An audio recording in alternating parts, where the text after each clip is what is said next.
Mon nouveau directeur m'a viré un vendredi soir pour économiser 4 200 € par mois.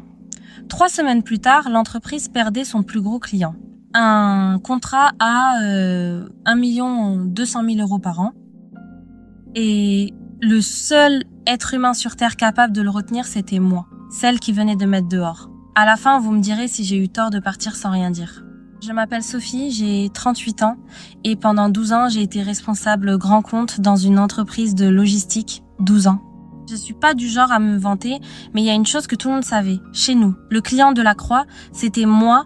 Delacroix, c'était notre plus gros client. À lui tout seul, il représentait 40% du chiffre d'affaires, 40%. Et leur PDG, Monsieur Delacroix, un homme de 62 ans, à l'ancienne, il ne parlait qu'à une seule personne dans notre entreprise. Moi, on déjeunait ensemble 2 fois par an. Je connaissais le prénom de sa femme, de ses petits-enfants. 12 ans à construire cette confiance-là.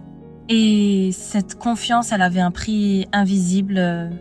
Chaque année, au mois de novembre, le contrat se renouvelait. Et chaque année, c'était moi qui allais le voir en personne pour signer. Jamais un mail, jamais un intermédiaire. Lui, il fonctionnait comme ça. Retenez bien ce détail. Le mois de novembre, il va tout faire basculer. Et puis, mois de septembre, Marc est arrivé. Notre nouveau directeur, 44 ans, débauché d'un grand groupe, envoyé pour, je cite, optimiser les coûts. Vous connaissez le genre.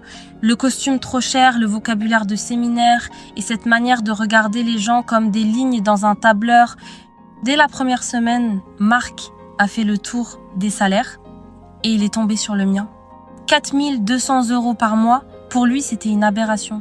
Une commerciale à ce prix-là, pour gérer un seul client, il l'a dit comme ça, en réunion, devant tout le monde.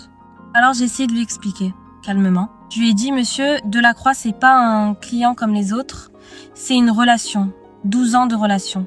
Et il m'a coupé, une relation, ça se transmet en une réunion, Sophie. Personne n'est irremplaçable. J'ai proposé de tout documenter, de faire un vrai passage de relais. J'ai même proposé de présenter Delacroix à mon remplaçant en personne autour d'un déjeuner comme il aime. Marc a balayé ça d'un revers de main. On n'a pas le budget pour des déjeuners. Le mois d'après, il m'a retiré la moitié de mes dossiers. Il a embauché un jeune, Kevin, 26 ans, tout juste sorti d'école, payé 2 fois moins que moi. Et il lui a donné mon poste, mon client, comme ça. En réunion, devant toute l'équipe, il a présenté Kevin comme, je cite, le 109 dont la boîte avait besoin. Et moi, il m'a regardé et il a dit, Sophie va gentiment tout transmettre à Kevin et ensuite on verra si son poste a encore un sens, si mon poste a encore un sens. Après 12 ans, je n'ai rien dit, j'ai souri, mais quelque chose à ce moment-là s'est éteint. Une dernière fois, j'ai tenté de le prévenir. Je suis allée dans son bureau et je lui ai dit très clairement, Marc, le contrat Delacroix se renouvelle en novembre, dans 3 semaines. Il faut que quelqu'un aille le voir en personne. Et cette personne, aujourd'hui, c'est encore moi. Il n'a même pas levé les yeux de son écran. Kevin enverra un mail. On est en 2026, Sophie. Plus personne ne signe des contrats autour d'un café. Et là, il a ajouté la phrase de trop, celle que je n'oublierai jamais. Il a dit, franchement, si tu n'es pas contente de la nouvelle organisation, la porte est grande ouverte. Alors je l'ai prise, la porte. J'ai posé ma démission le vendredi soir, sans un mot de plus, sans prévenir personne de ce qui allait arriver. Et je vais être honnête avec vous, parce que c'est là que vous allez être me juger. J'aurais pu insister, j'aurais pu court-circuiter Marc, appeler le directeur au-dessus de lui, expliquer le risque. J'aurais pu sauver le contrat malgré tout, mais je ne l'ai pas fait. Après, la porte est grande ouverte, lancée devant toute l'équipe. Je n'avais plus envie de sauver quoi que ce soit.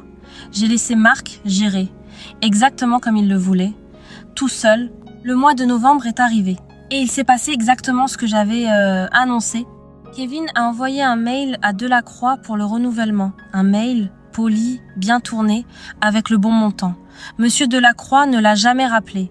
Il n'a pas répondu. Il a fait une seule chose. Il a appelé son assistante et il a demandé où était passée Sophie. On lui a répondu que j'avais quitté l'entreprise. Alors Monsieur Delacroix, à l'ancienne, fidèle jusqu'au bout, il a pris sa décision en une phrase. Il n'a pas renouvelé.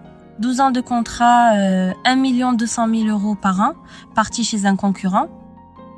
Parce que personne n'était venu lui serrer la main. 3 semaines plus tard, les chiffres du trimestre sont tombés. 40% du chiffre d'affaires envolé d'un coup. La direction générale a exigé des explications. Et devant le conseil, tout est remonté à la surface, que Marc avait poussé dehors la seule personne que le plus gros client acceptait de voir pour économiser 4 200 euros par mois. Faites le calcul avec moi. Il a détruit un contrat d'1,2 million pour économiser 50 000 euros par an. Marc a été licencié avant Noël. Le 109 Kevin s'est retrouvé à gérer des dossiers vides et l'entreprise a mis 2 ans à s'en remettre. Et moi, vous voulez savoir le plus beau ? 3 mois après mon départ, mon téléphone a sonné.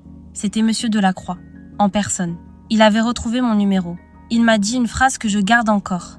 Sophie, je ne signe pas avec des entreprises, je signe avec des gens. J'avais retrouvé un poste dans une entreprise concurrente et Delacroix m'y a suivi avec son contrat, 1,2 million. Marc voulait me prouver que personne n'est irremplaçable.